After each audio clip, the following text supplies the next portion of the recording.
រដ្ឋមន្ត្រីការពារជាតិថៃឆ្លើយមិនចេញពេលអ្នកកាសែតសួរថានរណាឲ្យចំផល្លាំងចាក់សម្លេងរំខានពលរដ្ឋខ្មែរ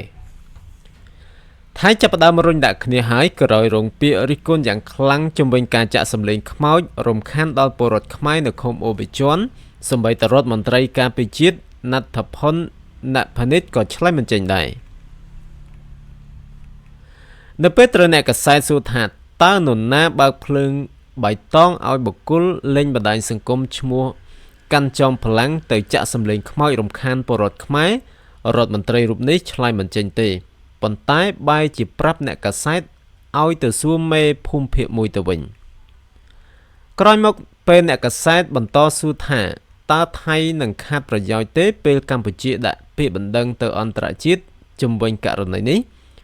លោកណដ្ឋភុនក៏មិនឆ្លើយដែរដោយគ្រាន់តែនិយាយថាលោកនឹងឆ្លើយប្រាប់នៅពេលក្រោយពាក់ព័ន្ធរឿងនេះដែរទីប្រឹក្សាអង្គការឃ្លាំមើលសិទ្ធិមនុស្សថៃស៊ុណៃផាសុកបានបង្ហោះសារលើបណ្ដាញសង្គម X ដោយដាក់ការស្ដីបន្ទោសចំទៅលើចំផល្លាំងថាបុគ្គលម្នាក់នេះកំពុងបំផ្លាញកេរ្តិ៍ឈ្មោះថៃហើយដោយសារតែចាក់សម្លេងខ្មោចវាคล้ายជារឿងធំហើយកម្ពុជាបានដាក់ពាក្យបណ្ដឹងទៅកាន់ការិយាល័យឧត្តមស្នងការសិទ្ធិមនុស្សអង្គការសហប្រជាជាតិនិងអ្នកសង្កេតការអន្តរជាតិដើម្បីស្នើសុំការស៊ើបអង្កេតទៅលើការប្រើប្រាស់ឧបករណ៍បំពងសម្លេងដ៏ធំរបស់ថៃដើម្បីចាក់សម្លេងខ្មោចនិងសម្លេងយន្តហោះដែលបង្កការរំខាននិងភ័យខ្លាចដល់សហគមន៍នៅតាមព្រំដែនកម្ពុជាថៃសកម្មភាពនេះគឺជាការគំរាមកំហែងផ្លូវចិត្តដល់ជនស៊ីវិលវាជារឿងខុសឆ្គងយ៉ាងច្បាស់ក្រឡែតតើអ្នកណាបានផ្ដាល់ភ្លើងបៃតងឲ្យចំផល្លាំងលោកបន្តថាចាប់បាត់ហើយនាយករដ្ឋមន្ត្រីអនុទិននិងយោធាបែរជាទៅគាំទ្រកាន់ចំផល្លាំងទៅវិញ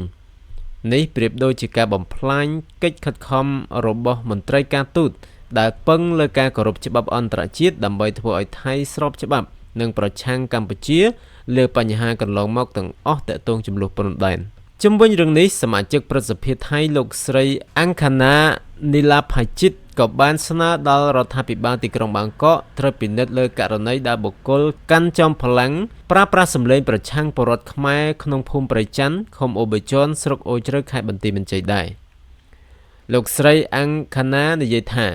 រាជរដ្ឋាភិបាលថៃគួរតែបានដឹងថារាល់សកម្មភាពទាំងឡាយណាបង្កឲ្យមានអារម្មណ៍ភ័យខ្លាចឬប៉ះពាល់ដល់ផ្លូវចិត្តរបស់ប្រជាជនទោះបីអ្នកស្ថិតក្នុងស្ថានភាពចំនួនក៏ដោយជាពិសេសក្រុមងាយរងគ្រោះដែលអាចជាការធ្វើទរណកម្មផ្លូវចិត្តក្រោមអនុសញ្ញាប្រឆាំងទរណកម្មនិងការប្រព្រឹត្តមកលើខ្លួនឬទណ្ឌកម្មឯទៀតដែលខុសខើអមនុស្សធម៌ឬបន្ថោកបន្ទាបដែលថៃជារដ្ឋភាគី